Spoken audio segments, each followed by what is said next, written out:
Hi, I'm Kyle. And I'm Josh. And we're Fear the Queer, a podcast that talks about everything on our gay agendas, from politics and media to race and relationships. So sit back, relax, as we spill the tea. Fear the Queer. That was beautiful. That was good. I know. Thanks.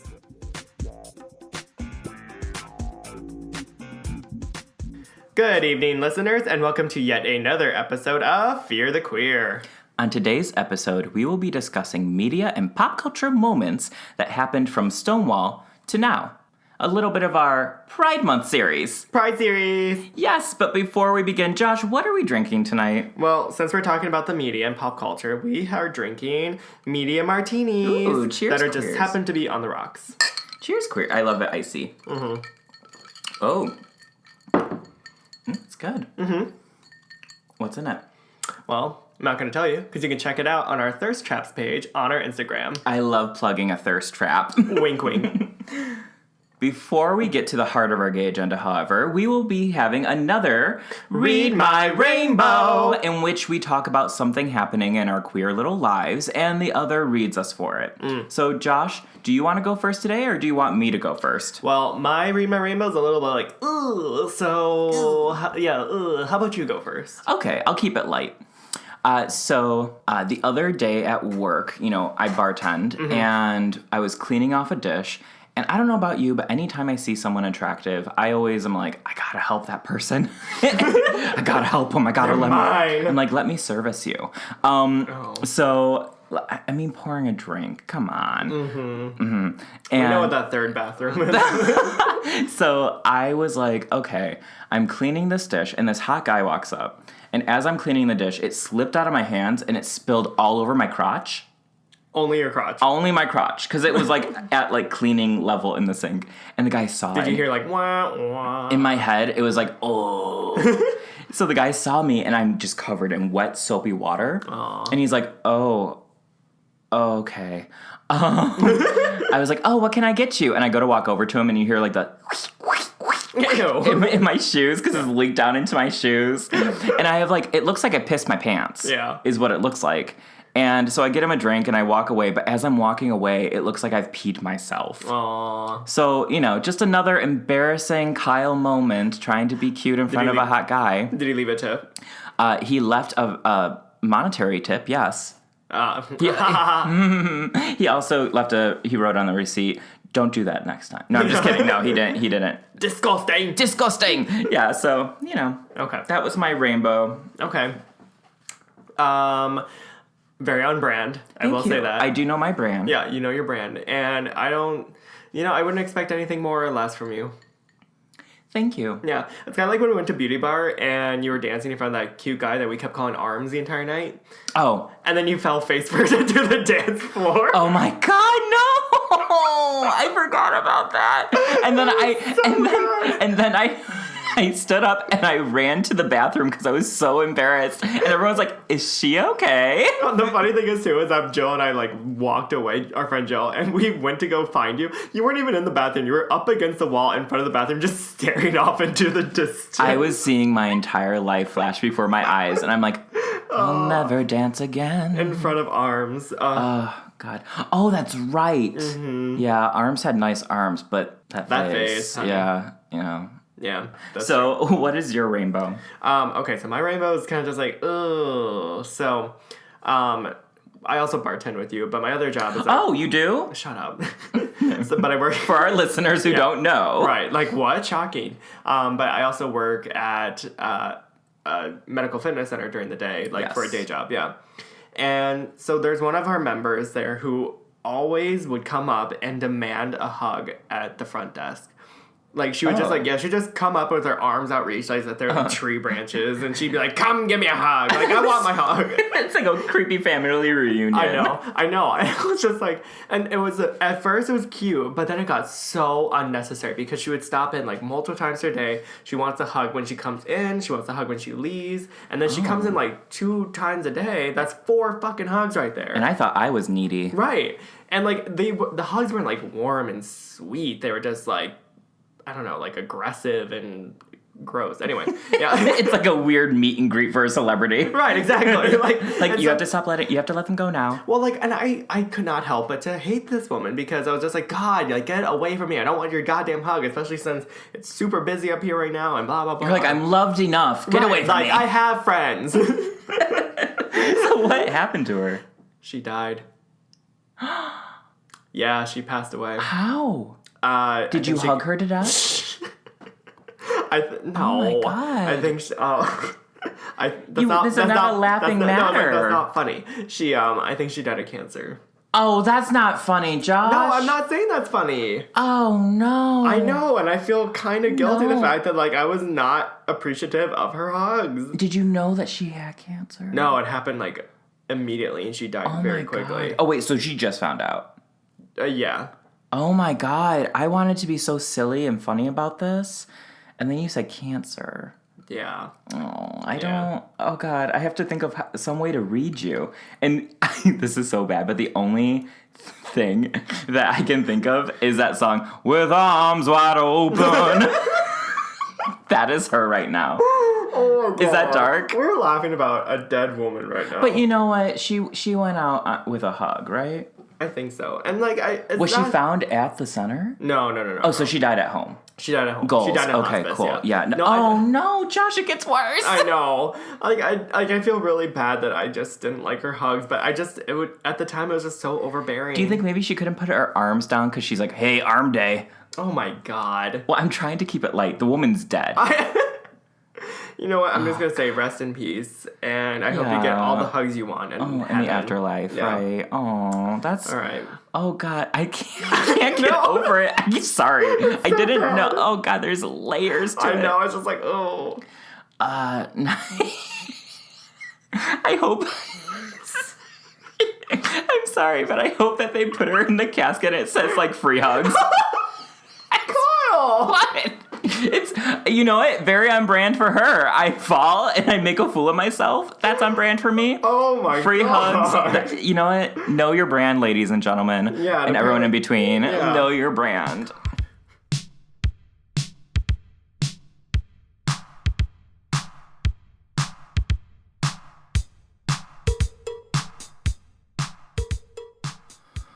Okay, so now it's time to get into the heart of our gay agenda. So last week we discussed the Stonewall riots, which now has led to Pride, and that's why we're doing a Pride Month series. Right. So this week we are talking about media and pop culture moments from Stonewall to now that kind of shaped, kind of paved the way for us. Right, exactly. Because big moments. Post Stonewall, I feel like there weren't that many, like, defiant representations of queer people on TV, film. It's been a slow but sure process. We kind of take it for granted now that there is so much queerness out on TV and movies and music and stuff like that. Right. But, even I guess before Stonewall there was some queer things happening, but really after Stonewall... It was never overtly queer. Like, it was like it'd be like Rope.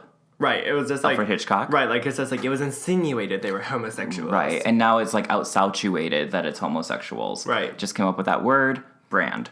So, Josh and I have gone through, and we don't know what the other has come up with. We're playing a little game that we call Facts or Facts. Facts or Facts, America. In which we, Monique Hart, thank you for giving that to us. Yes. So we each have come up with facts from different decades, from the 70s, 80s, 90s, the aughts, and the 2010s forward. I don't know what we're calling that yet. Do you? What? The 2010s forward. Oh, wait, the present. I don't know. I live in the now, darling. I live in the now, darling. Don't look back. But yeah, that's what we're doing. Yeah. So we are going to go through, and every time that Josh and I have the same fact, we take a drink. Yep.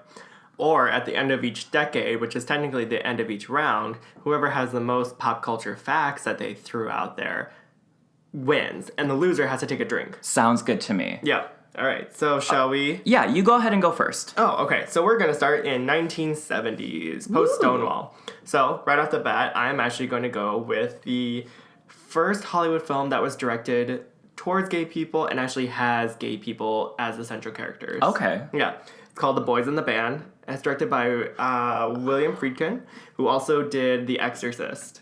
Oh, weird. And Cruising. Oh my god, Cruising is way campy. If you guys have not seen Cruising, I think it's on YouTube. Watch it. It's campy, a little problematic. Very problematic. But it's a whole nother story. Anyway, so Boys in the Band, which I knew is it a play or a musical or something? So it used to be an off-Broadway play that was made in 1968, and then it was made into a feature film. And after it was released, it was kind of funny because, like, you would think, like, it'd be, like, a defining moment of, like, oh my god, gay characters on film. Right. But there was a lot of activists at the time being like, this is so, like, problematic because these gay characters are self-hating. They're also loathsomes of themselves. They are bitchy to one another. Mm-hmm. Like, they just have no redeeming qualities. And all it does is advocate more negative stereotypes of gay men. Sounds like relatable content to me. But, I was going to say, but the thing is, too, is that, like, the movie and the play was set before Stonewall. Right, which is kind of a big thing. Right, so it's kind of just like, at that time, you weren't really necessarily allowed to really express your queerness. Now I have a question for you. Okay. Now, would you consider the negative mindsets of these characters to be negative representation of gay characters in America? Or would you just see it as a complex element that kind of develops, like, dimension to queer characters? That's interesting. Okay, because I said relatable content,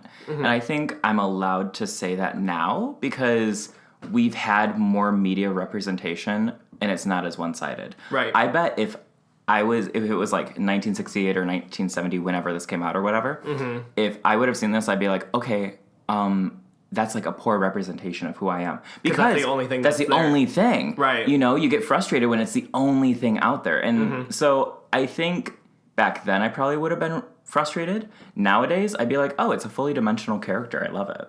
Okay, cool. Yeah, what about you? Agreed. I think that not everything is so black and white. Like, I don't think that it necessarily is just like, oh, this is such a negative, like, depiction. Like, right. I think as long as the characters have motives, have agendas, hearts throughout the thing, I think that's still, like, better representation than nothing. Yeah. As long as there's complexity to them, hey, at least they're not, you know. Yeah, keeping it complex. Yeah. Makes them interesting. Makes it Damaged interesting. souls. Damaged souls. Yeah.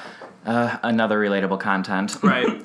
All right. So that's one for me. That's one for you. I did not have that one. Okay.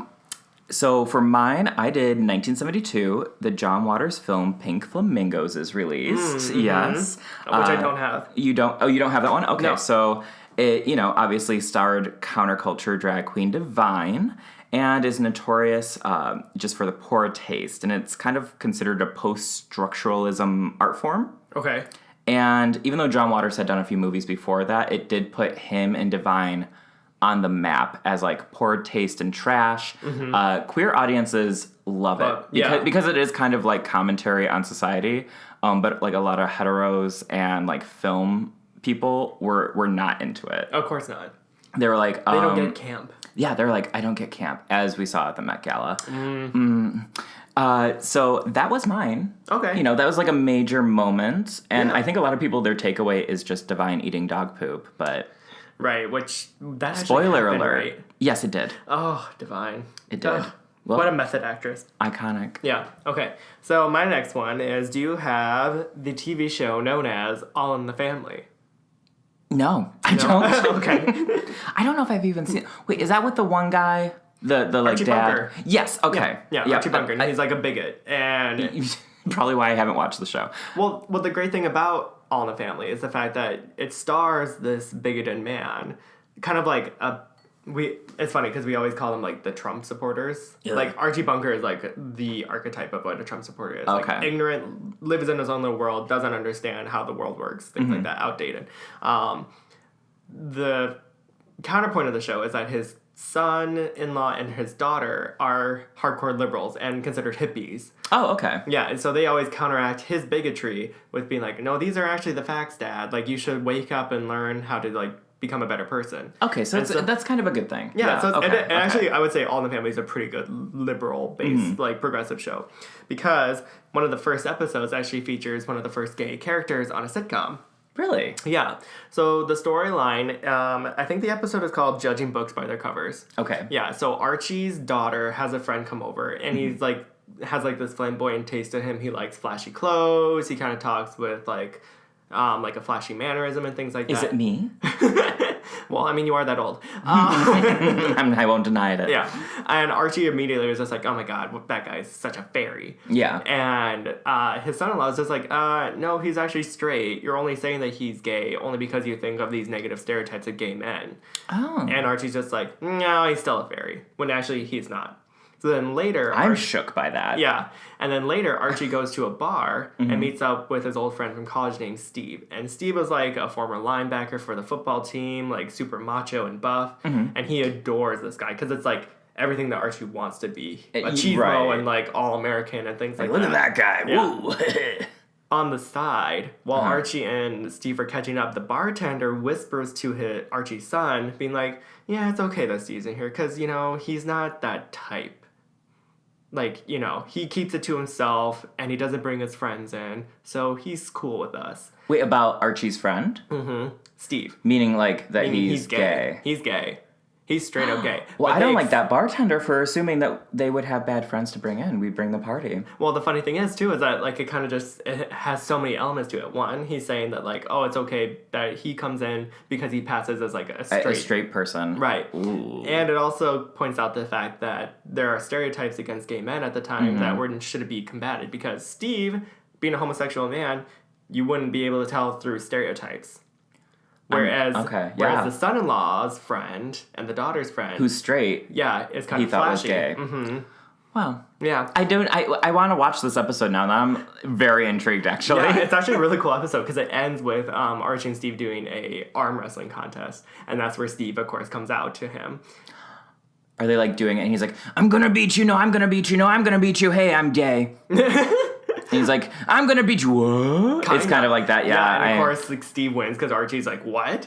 And then... I could have written for this sitcom. Right. Yeah. And then as Steve walks away, Archie's final words of the episode are, well, if that's the punch of a fruit, ...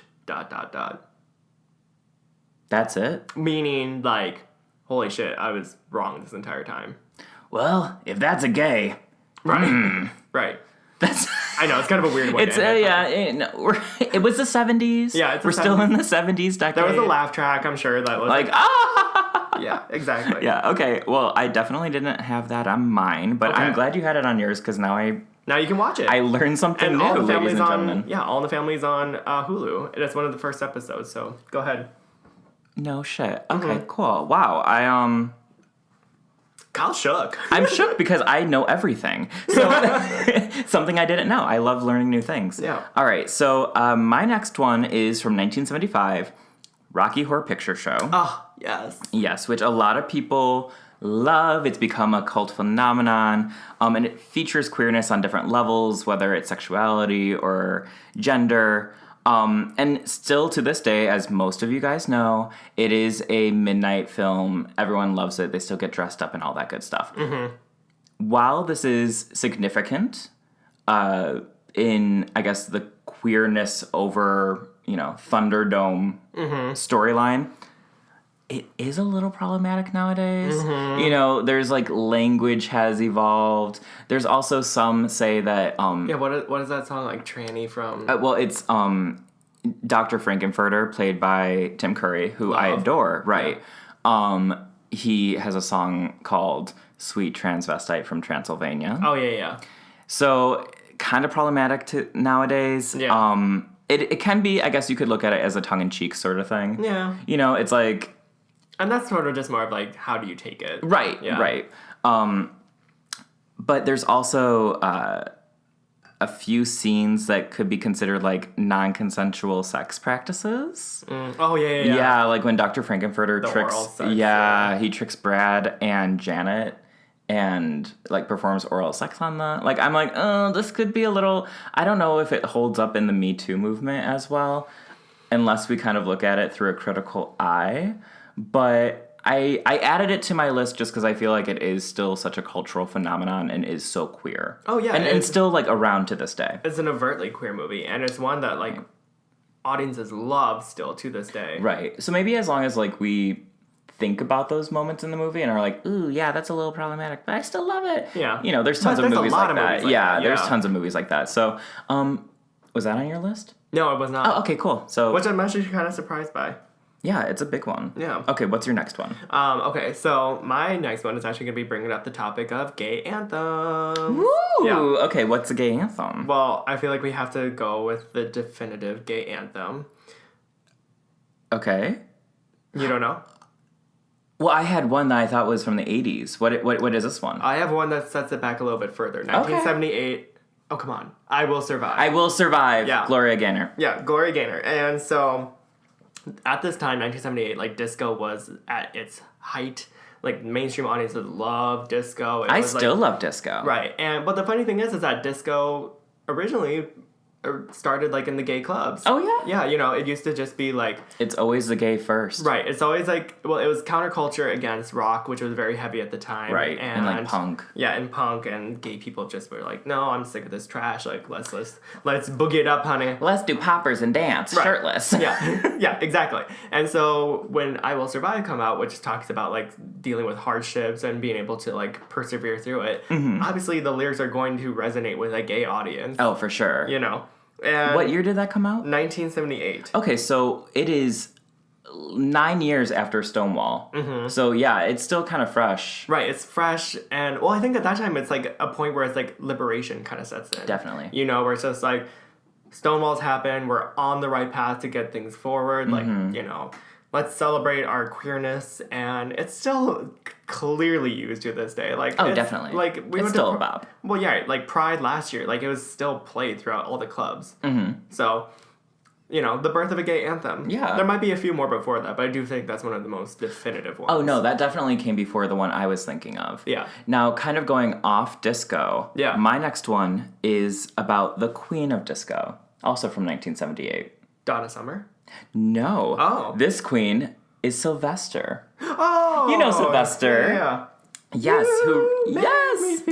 They released their album Step 2 with the disco hit You Make Me Feel Mighty Real, which is a bop. Oh my god, that was such a good bop. song. Yeah. And Sylvester actually died in 1988 of AIDS, but they left all the royalties from the music to a San Francisco charity that does HIV and AIDS research. Oh, okay. So, kind of great. Oh. Yeah.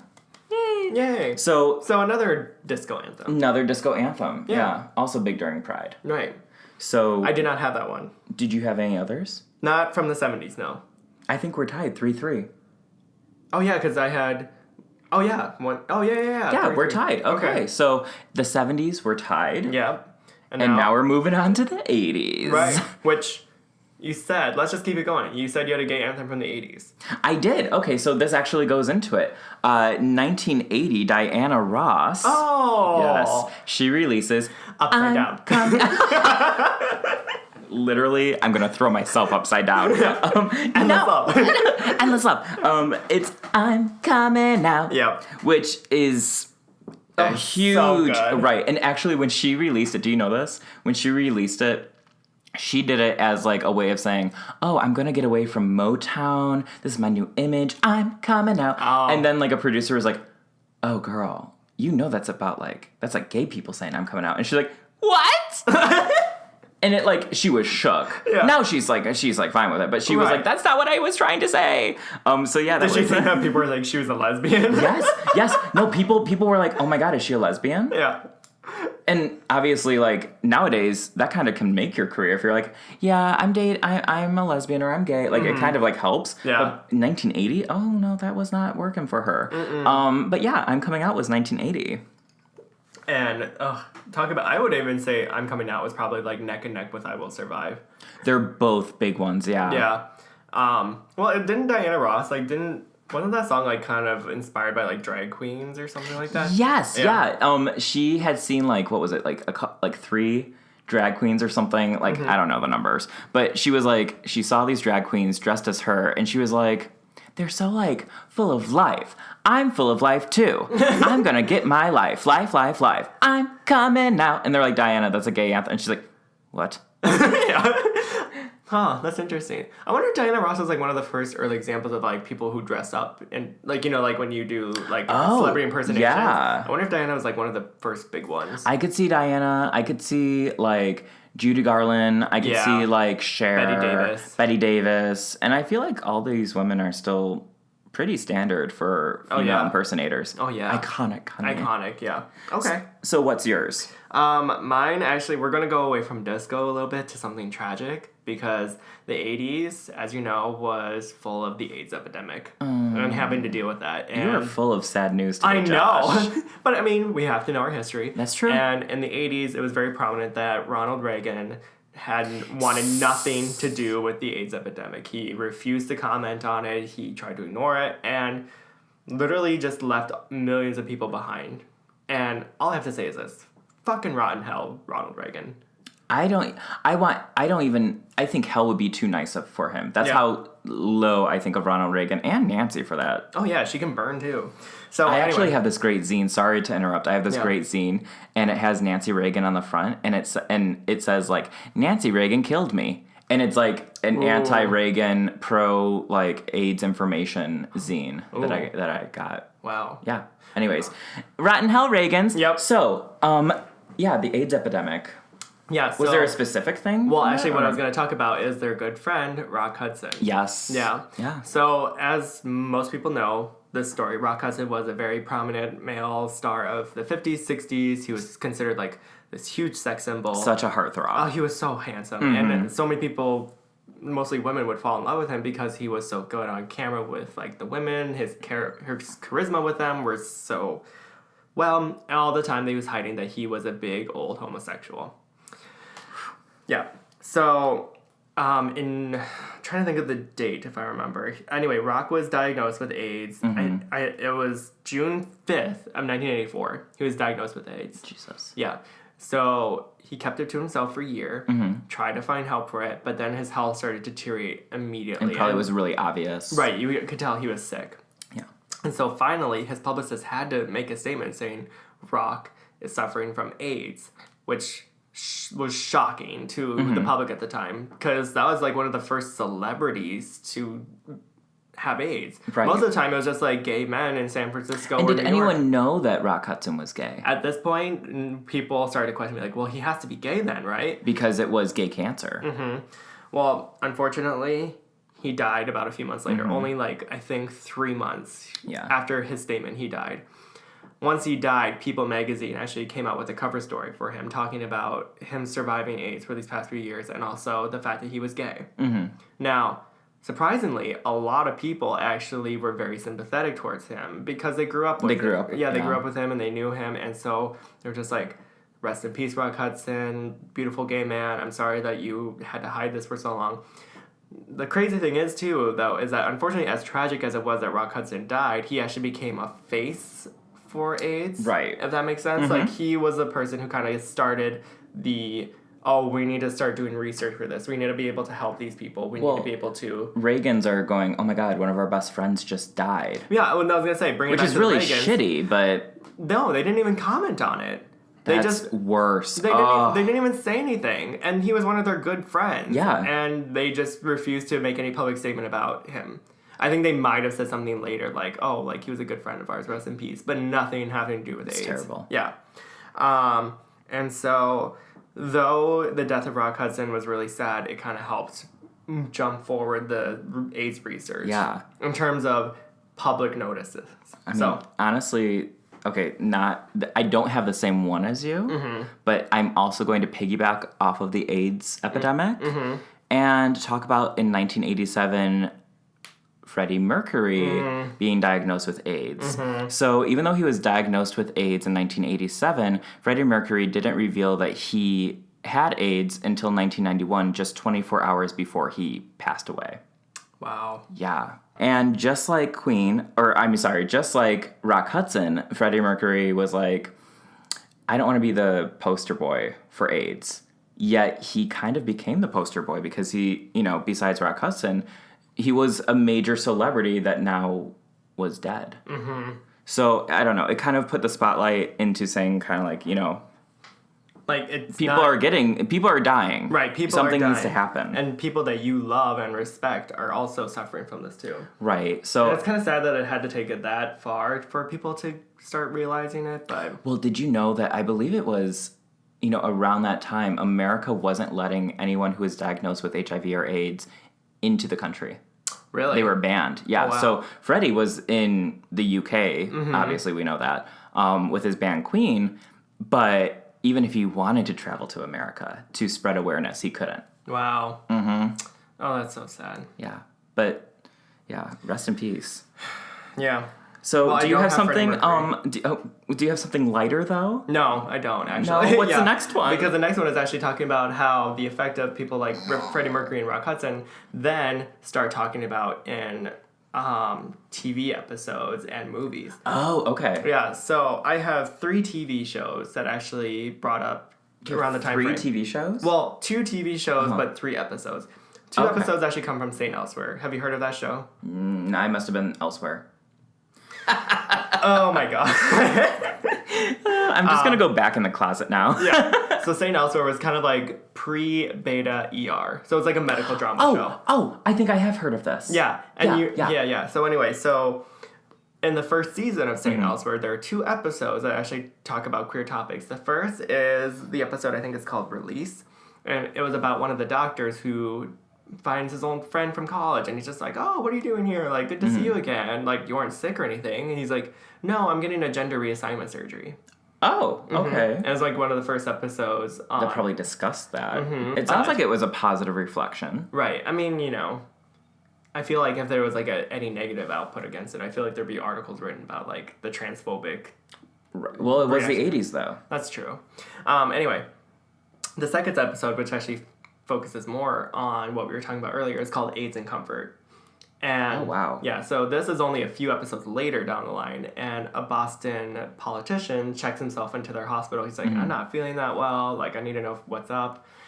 He's diagnosed with AIDS. Oh, God. Yeah, and then you find out later that he was closeted and had sexual relations with men earlier.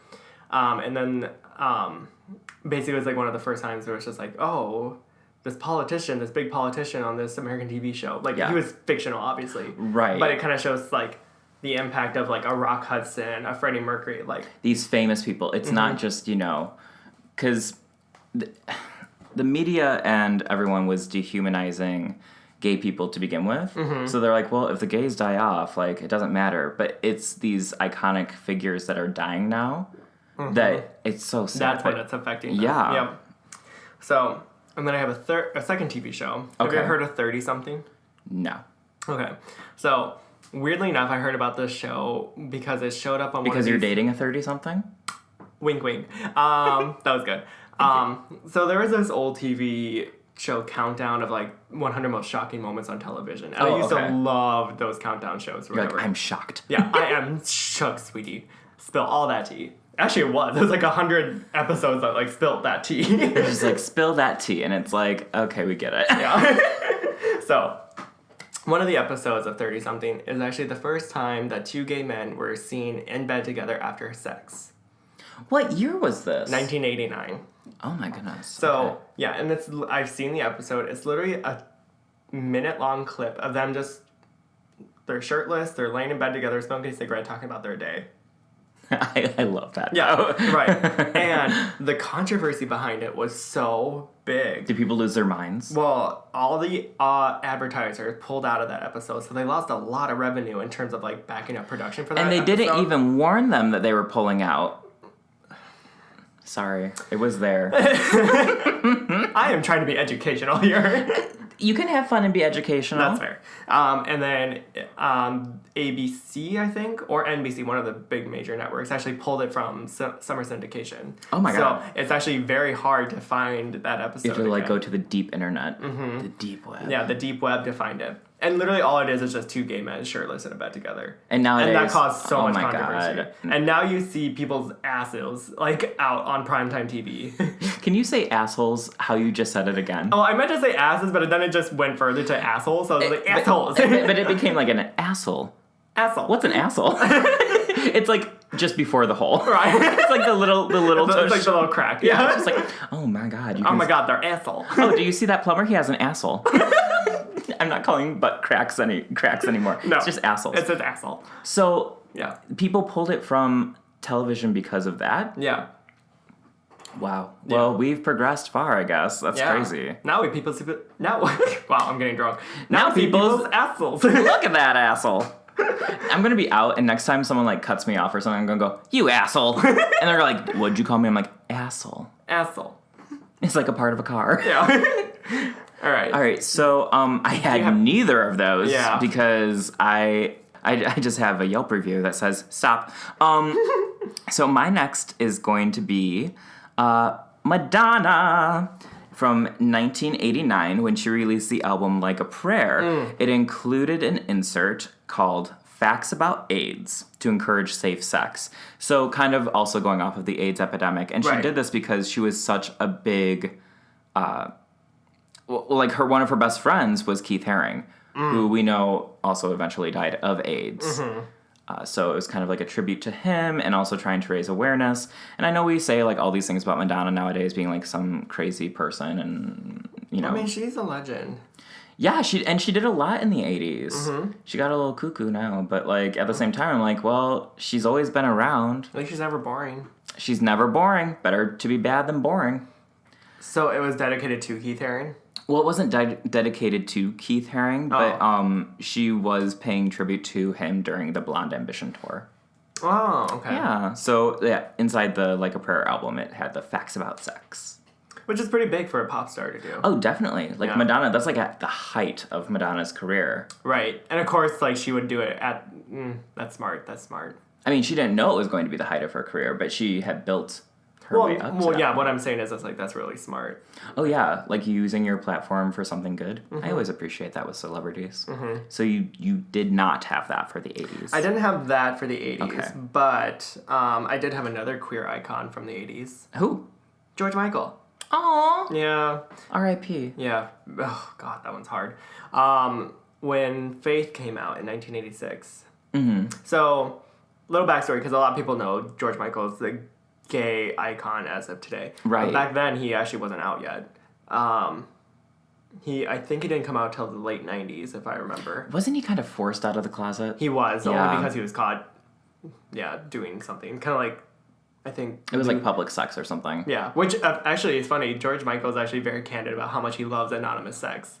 And even though he and his husband were together, he's just like, what? It's just so much fun. I love anonymous sex. Well, wham, bam, thank you, ma'am.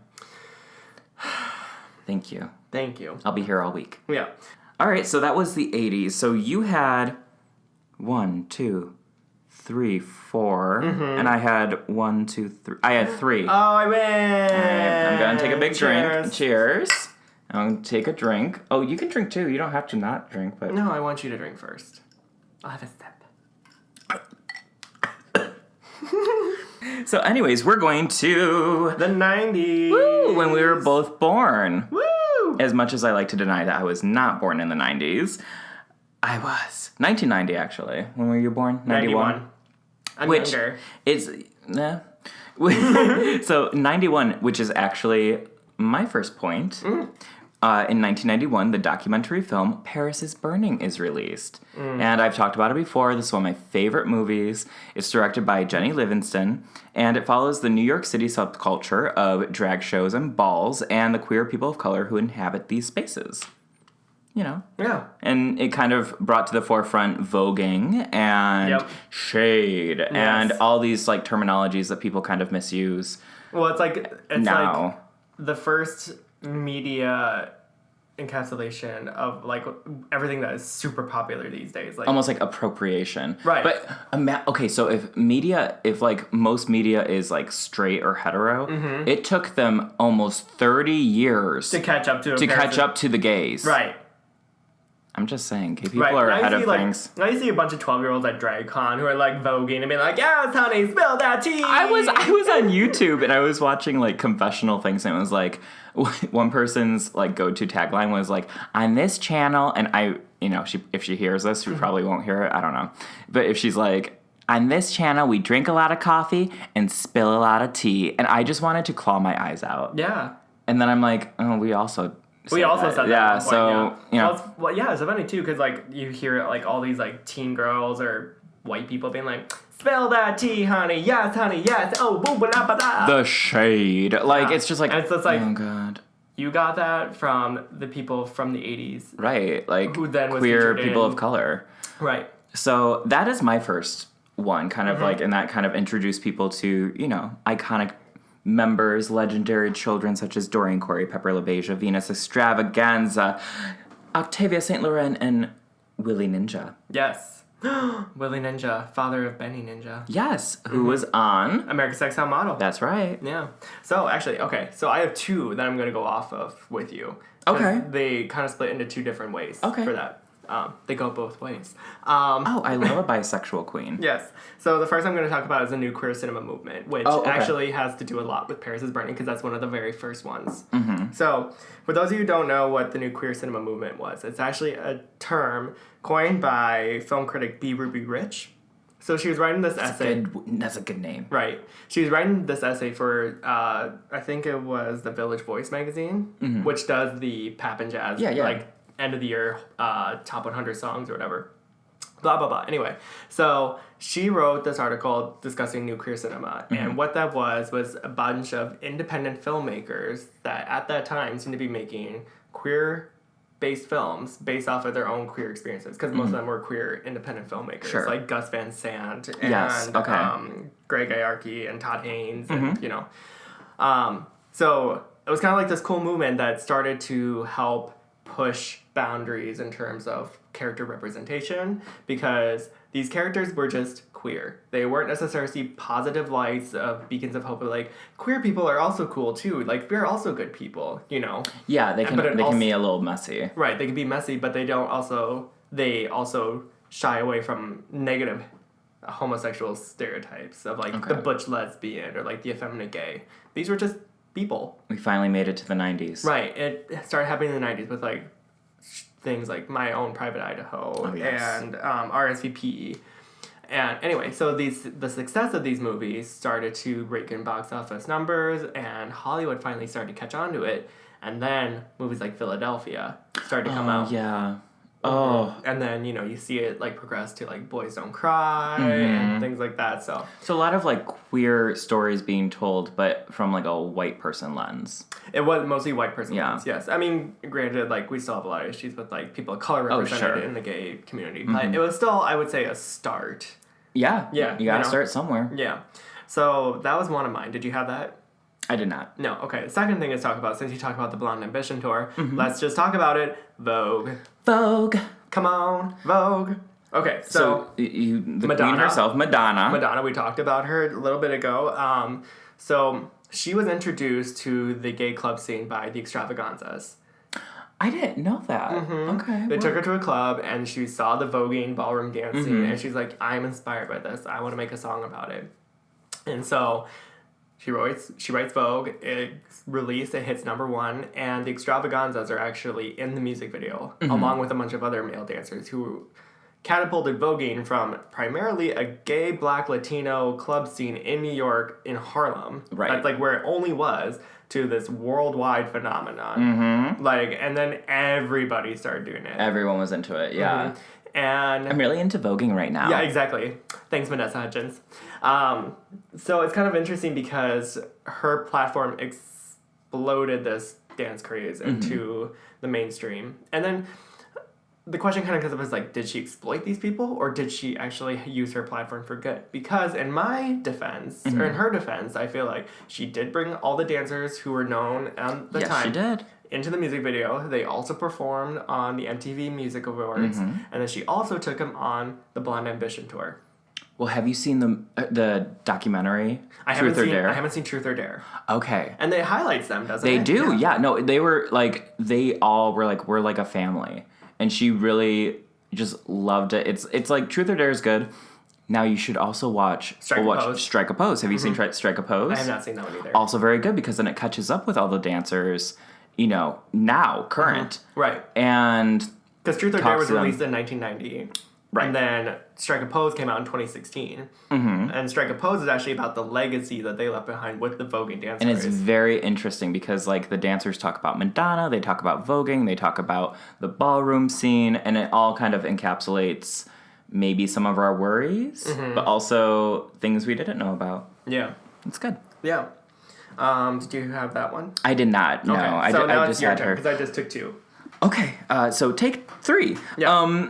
I chose 1992, Katie Lang. Yes. She releases a song, Constant Craving, which has left me constantly craving more Katie Lang ever since.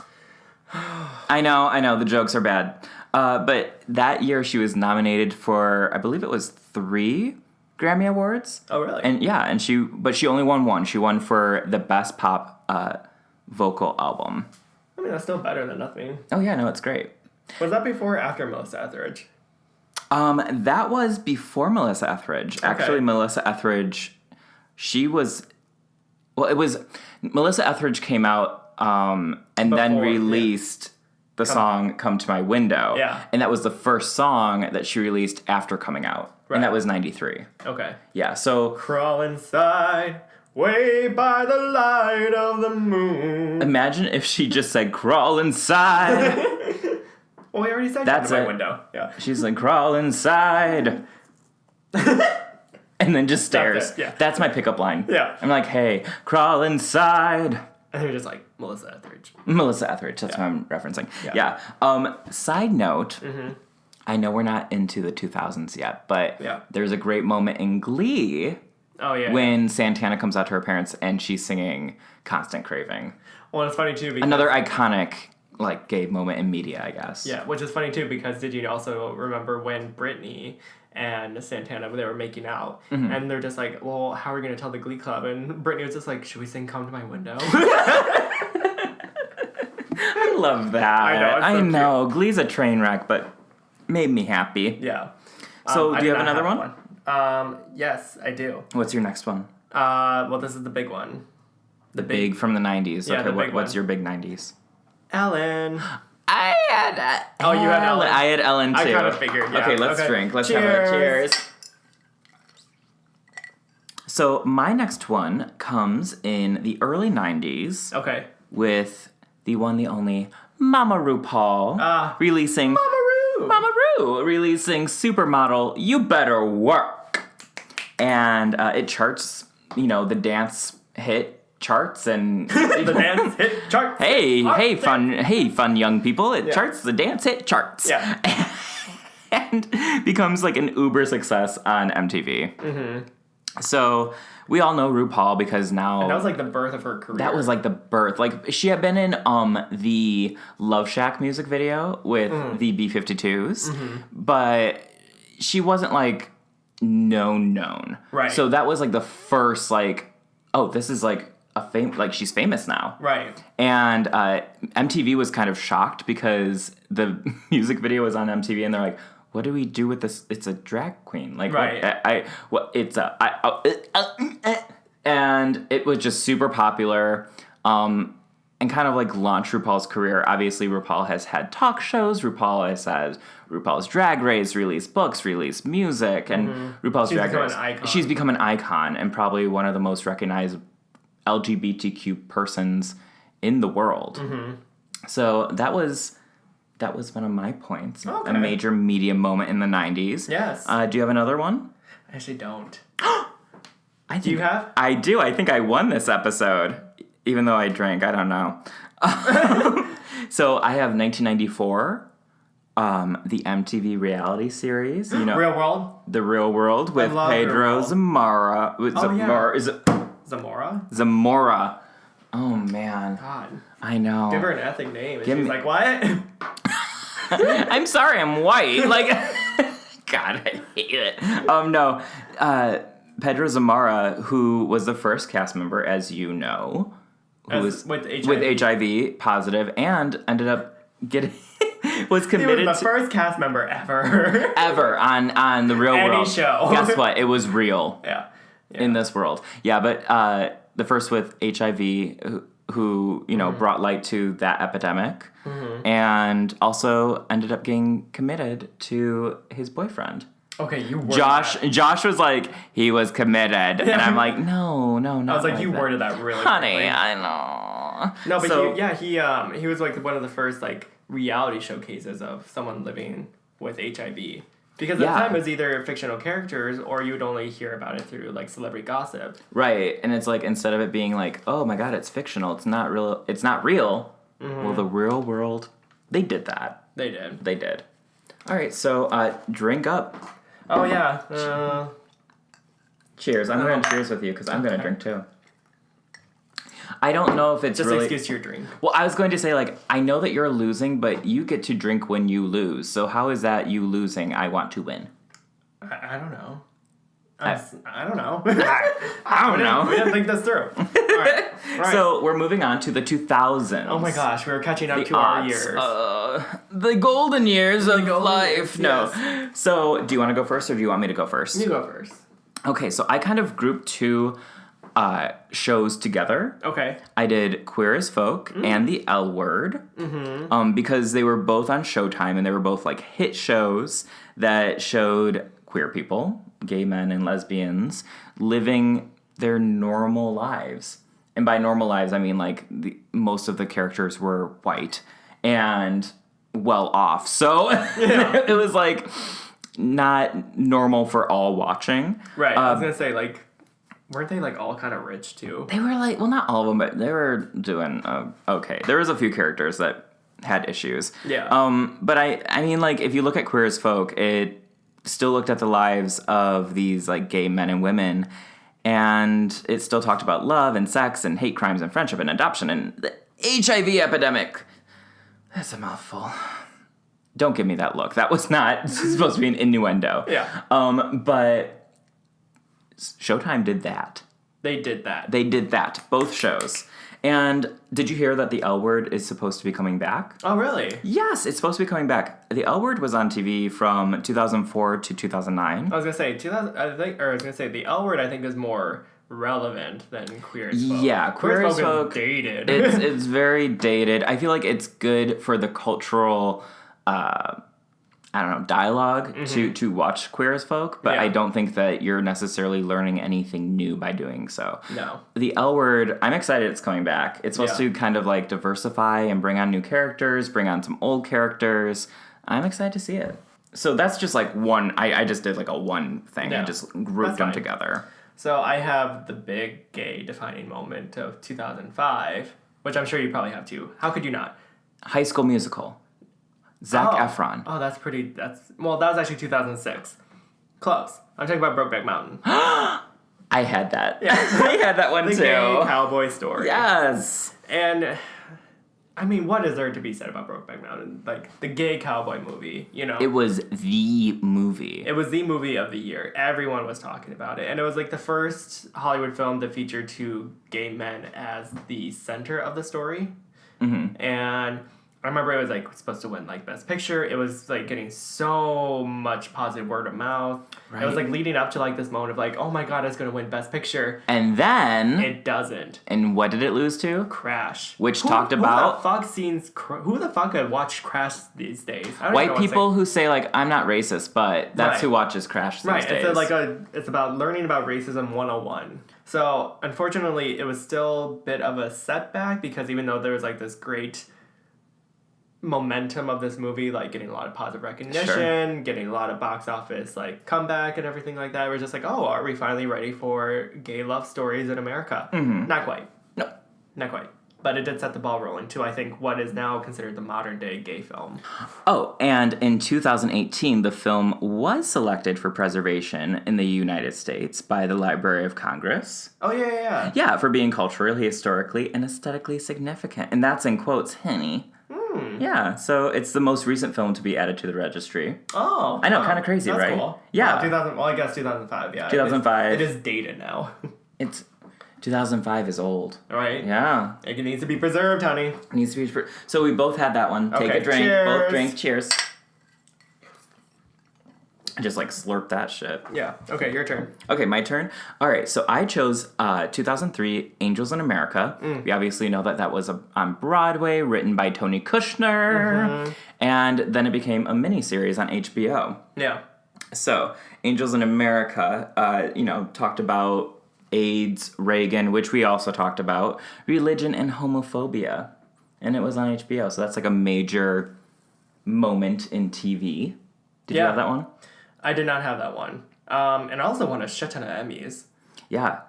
Miss Meryl Streep was in it. Right. How do you not? win awards. It's funny too because it's like I feel like TV is always way more progressive than film is. Oh, it totally is. Yeah, I always feel like you can get away with a lot more on TV than you can in film. Definitely. And so it's kind of interesting how like Brokeback Mountain can't win anything, like because people are just like, no, that's way too shocking. Gay. But Angels in America, which is pretty much AIDS in America. Let's be real. That's pretty much what it is.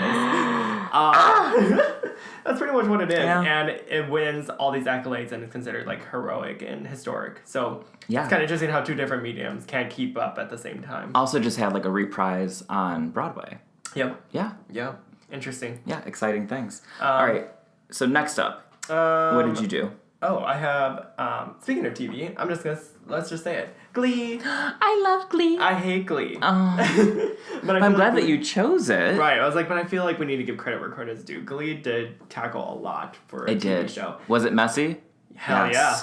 Is that the reason why I hate it? Yes. But did it have a diverse cast and bring up topics that weren't talked about before in television history? Yes.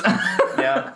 So there are 3 characters that I feel like everyone needs to know about for who hasn't seen Glee, which is kind of like, how are you not seeing Glee at this point? Right. So we have Kurt Hummel, the openly gay student. We have Santana, the popular cheerleader who is dealing with her sexuality.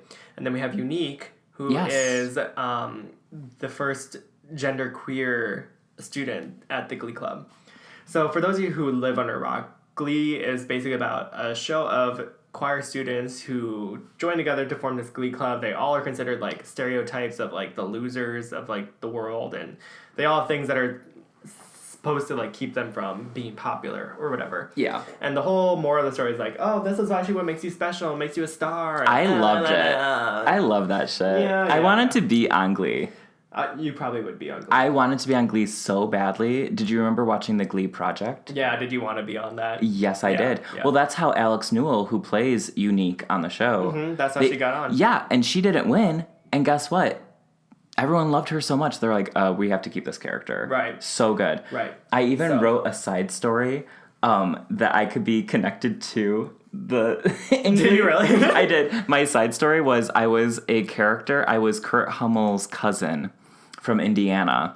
Oh, I can see that. And I come to the school because my parents are like missionaries or something. And when I come to the school, I join the Cheerios and I become Sue Sylvester's like spy in the Glee Club. Oh my god. So you're a villain. I'm a villain. I wanted to play a villain. And do you want to... And then I try to convince the Glee kids that I'm cool. So I join the Glee Club and I also want to run for student council. And do you want to know what song I sing? What?